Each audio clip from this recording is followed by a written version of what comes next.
Buenos días, doctor Pérez Volque, un placer tenerle por aquí. Muchas gracias, buenos días. Bueno, vamos a comenzar por algo que es el kit del debate, que es el asunto de si hubo o no complicidad. Y yo le pregunto a usted, ¿el ocultamiento del cadáver no puede ser tipificado como complicidad? No, es una figura propia.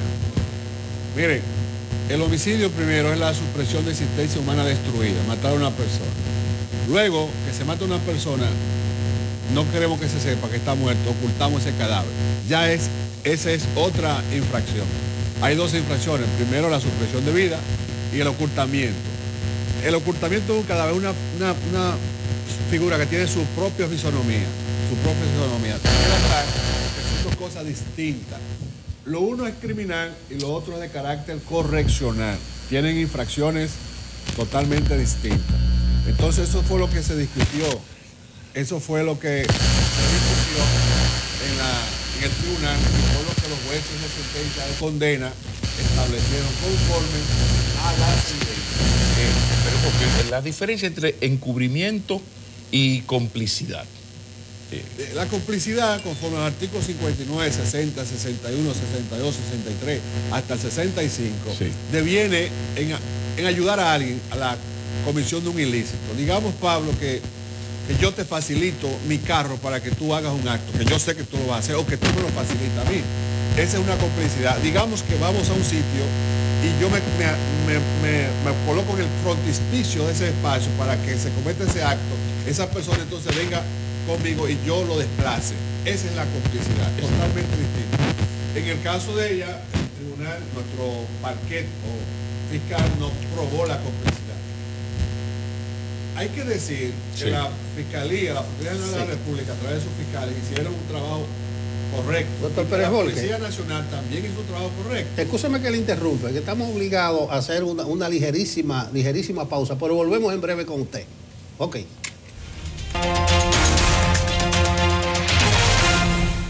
Bueno, continuamos nuestra conversación con el jurista José Francisco Pérez Volque, poniendo en su real contexto la sentencia de ayer del caso Emily. Él establecía la diferencia que existe entre complicidad y ocultamiento. ¿Puede seguir, doctor? Bien, estábamos hablando que los dispositivos legales 59, 60 hasta 65 consagran lo que es la complicidad, que es la asistencia, la ayuda, el socorro, la participación activa para que un acto atípico, antijurídico pueda realizarse. De manera que, y presentábamos un ejemplo de dos individuos que van a atracar un banco, uno se queda afuera dando instrucciones o facilitando los medios para que ese acto se haga, eso es complicidad. O que dé todo tipo de medios para la ejecución de ese acto, eso es complicidad. Y que el ocultamiento, en este caso de cadáver, es cadáver es todo cuerpo sin vida, es que una vez que eso se haya producido, la persona, para evitar que el crimen sea descubierto, que esas pruebas sean descubiertas, entonces oculte ese cadáver. Lo primero es la complicidad, va a depender del delito, porque el artículo 2 del Código Penal establece que la complicidad del crimen podrá castigarse como el crimen mismo, siempre que exista un principio de ejecución o cuanto el individuo ha hecho todo cuanto está de su parte y no lo logra por una fuerza ajena a su voluntad.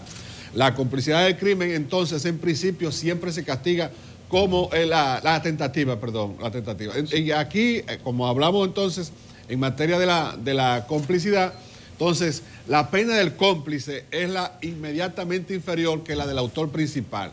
De manera que si el tribunal o en un proceso se establece que una persona es cómplice, en caso de 30 años, la pena inmediatamente inferior de 30 es de 3 a 20, que era lo que una parte de la población quería para Marley, 20 años, porque entendían que era cómplice.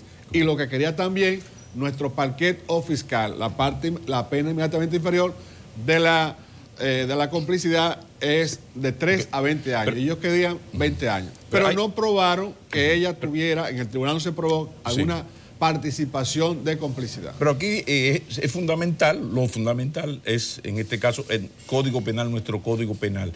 ¿Eso es muy común en otros códigos penales en otros países? O sea, porque el de aquí Porque por eso he insistido en que los jueces actúan a partir de jurisprudencia y de las leyes. Entonces el Código Penal dice eso y a partir, o sea, separa complicidad de encubrimiento. La pregunta es, ¿en otros países es diferente los códigos de otros países? Porque el nuestro es napoleónico, 1890. Los códigos, no conozco otro código idéntico al nuestro, ni siquiera parecido al nuestro.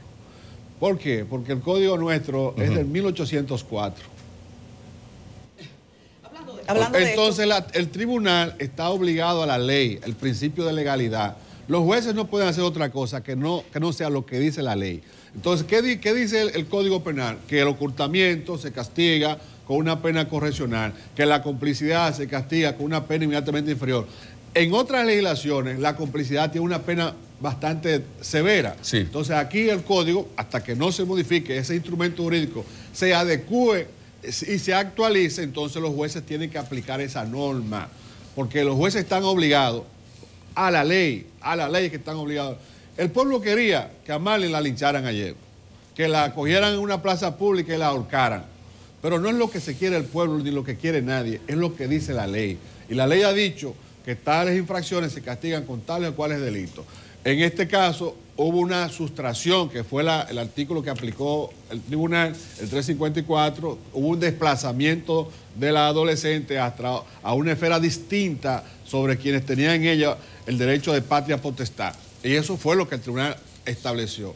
Entonces, ¿qué se hace ahora? Bueno, que en los estados sociales democráticos y de derecho, los que no están de acuerdo con una decisión, el mismo estado le establece los órganos y las vías idóneas para ir a discutirla en otras instancias. Hay ocultamientos y ocultamientos.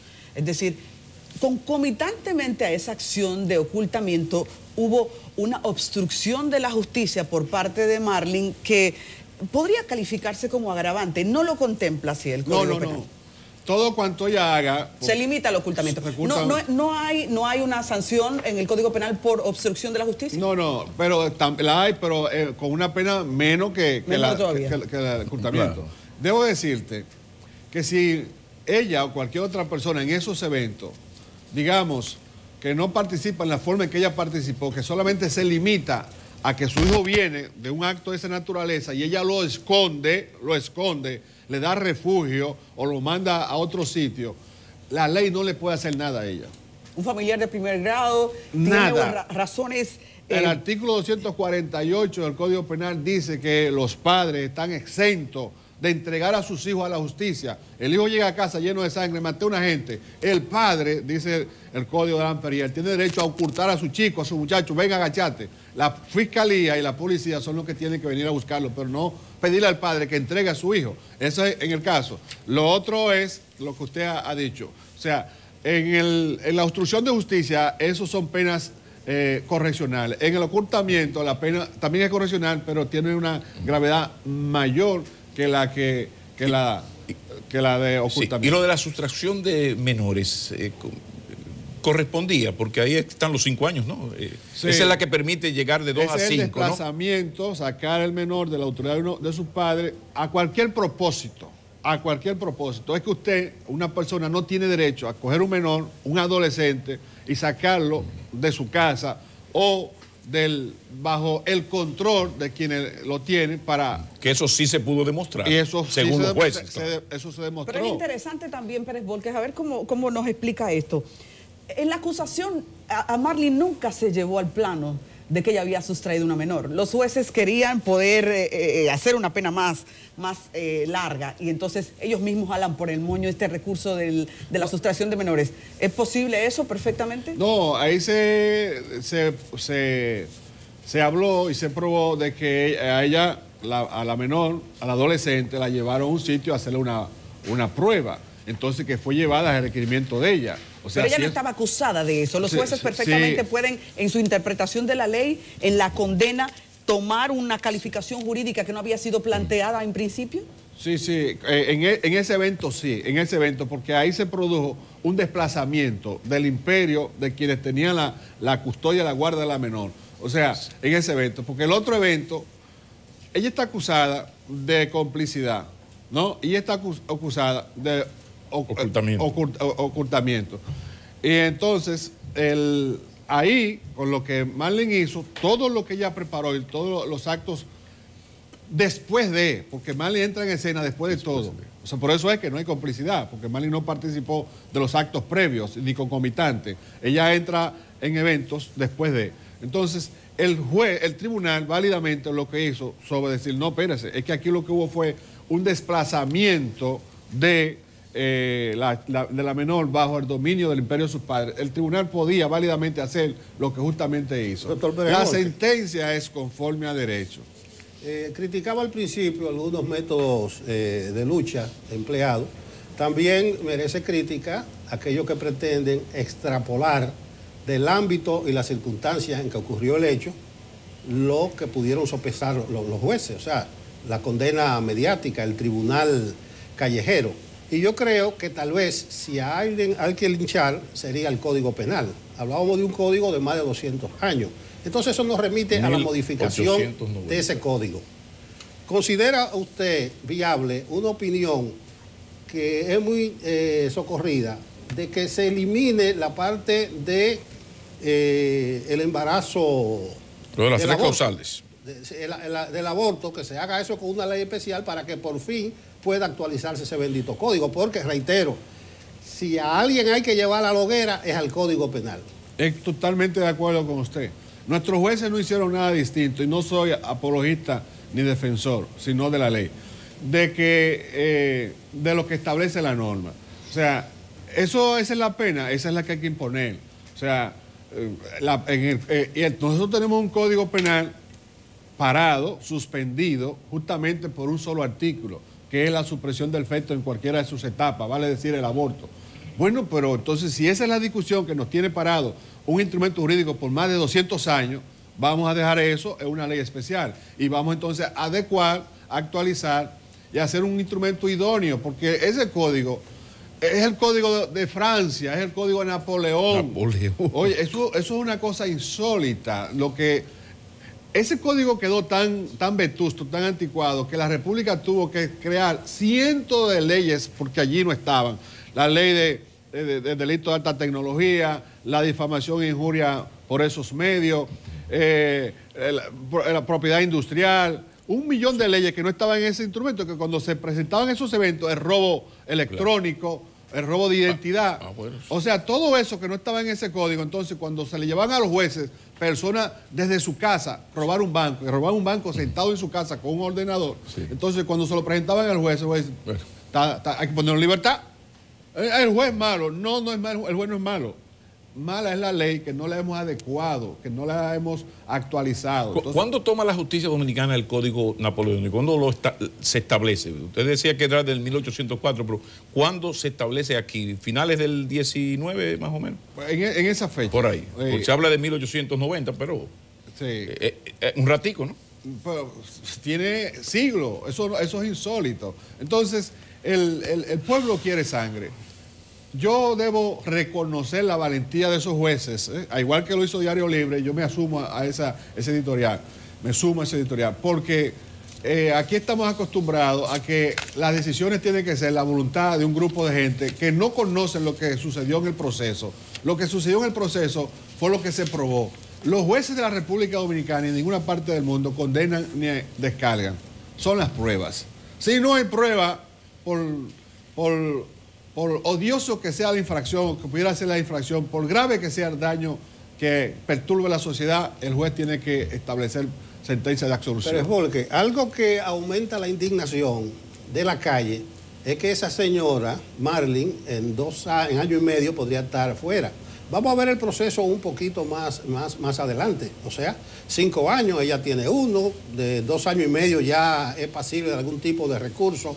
¿Cómo usted prevé el desenvolvimiento de este caso? No, es que eso no es automático. Es muy difícil que en 1 año y medio ya esté fuera. Eso no es automático. Tiene derecho a solicitar. Tiene derecho a ir a donde un juez a decir, mire, yo tengo condenada a 5, tengo 2 años y medio, yo quiero que los otros 2 años y medio cumplir libertad. Y la parte civil va a decir, nosotros nos oponemos a eso. Y el fiscal va a decir, nosotros nos oponemos a eso por esto y por esto y por esto. O sea, no es que es automático que una persona cumple la mitad de su pena y automáticamente le abren la cárcel para que salga. Eso tiene que discutirse, así como se discutió este proceso, tiene que discutirse ante el juez de la ejecución de la pena. Y ahí sí entra, con cierta lógica y razón, la presión social, en el sentido de que cuando una sociedad está indignada, caso Llena Jaibar, esos muchachos no hay ninguna posibilidad, pueden hacer de San Martín de Porres en la cárcel, de que cuando llegan a la mitad de la pena, pues soliciten y el derecho de solicitarlo lo tienen. Porque ahí sí entra, porque los jueces, los fiscales, el sistema de administración de justicia sabe el nivel de indignación y cómo eso golpeó la conciencia nacional. Ahí sí entra, no a la hora de las sentencias. Hablando de indignación, Pablo, Nelson y Pérez Volques, la sociedad ha estado viviendo durante este proceso dos casos, uno social y uno judicial. Esos dos no se encontraron, porque el discurso oral que mantenían los abogados, el Ministerio Público, no se dio besitos con la prueba. Y eso ha provocado protestas. San Francisco de Macorís lo hizo rápido, el país tampoco tardó. Y nuestro compañero Rafael Lara, desde San Francisco de Macorís, está en vivo porque ha tenido que amanecer ahí. Buenos para que días, tuviese... Así es. Muchísimas gracias, Lara. No hay clases en la UAS tampoco en San Francisco de Macorís. Saben que es una ciudad con una vocación de protesta muy definida. Yo pienso de todas maneras que tenemos que seguir discutiendo lo que es de justicia. ¿Por qué ha ocurrido lo que ha ocurrido? Y hay que destacar, hay que repetir que vivimos durante 1 año y 2 meses 2 procesos. El social, del repudio, de la crítica, y el otro es el judicial, de lo que en ese tribunal a nivel jurídico se estaba debatiendo. El trabajo, desde el principio, visto por quienes podíamos leer la ley y nos mantuvimos haciendo esa tarea, ya se veía cojeando de muchos puntos. La investigación del Ministerio Público, yo decía, y hace varios días lo repetía en cámara, tenía lagunas importantes. No hubo una prueba de ADN ni siquiera, faltaron especificaciones sobre el aborto. El aborto fue quirúrgico, ¿no? Es decir, si se quería llevar más para lo hondo a Marlene Martínez, el Ministerio Público debía trabajar más, si no, entonces eso sí va a quedar en mucha oralidad. Me estás diciendo mucho de boca, pero en la prueba te quedaste corto, y eso es lo que ha ocurrido aquí. Vamos a pasar entonces nueva vez con Pérez Volques, lo tenemos aquí como nuestro jurisconsulto este día. Gracias por estar con nosotros temprano. Una pregunta es lo que puede ocurrir en lo adelante, porque Marlon Martínez también va a apelar, ya lo han dicho sus abogados. ¿Cuáles posibilidades tiene él de que en una apelación cambie la condena? Por ejemplo, la interpretación del tribunal en esta ocasión ha sido el cambio de la calificación jurídica. No fue asesinato, dicen ellos. Si él lo que quería hacer un aborto, pues no quería matar a Emily. Interpretan los jueces que si quiere matar a Emily, la mata de repente y no tiene que hacer un aborto. Eso, en la corte, podría tener una interpretación distinta, como inclusive, si lo que querías hacerle un aborto, pues a final de cuentas sería un homicidio no intencional. Mire, las partes, conforme al artículo 399, 417 y siguiente del Código Procesal Penal, tienen derecho a recurrir a esa decisión y todas la van a recurrir. Primero lo que va a recurrir es el fiscal solo en una parte, porque la Procuraduría General de la República está conforme con la primera decisión, con la decisión de los 30 años, donde hay una inconformidad es con la de 5 años y ellos van a recurrir a eso para discutirse en alzada si hay o no la complicidad, que esa es la discusión que ellos van a plantear, que la presentaron en primera instancia no la acogió y ahora procuran que los jueces de corte de apelación vean si su tesis, sus argumentos, si sus pruebas permiten retener la complicidad. Eso es lo que se va a discutir.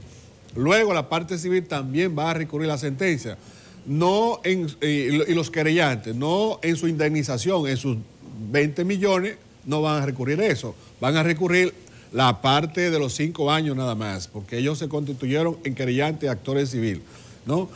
Y luego, entonces, está la defensa. La defensa del joven, del chico, de Marlon, va a recurrir para procurar, pretender que la Corte le reduzca la sentencia, que no sean los 30 años, sino que sean 20 o menos.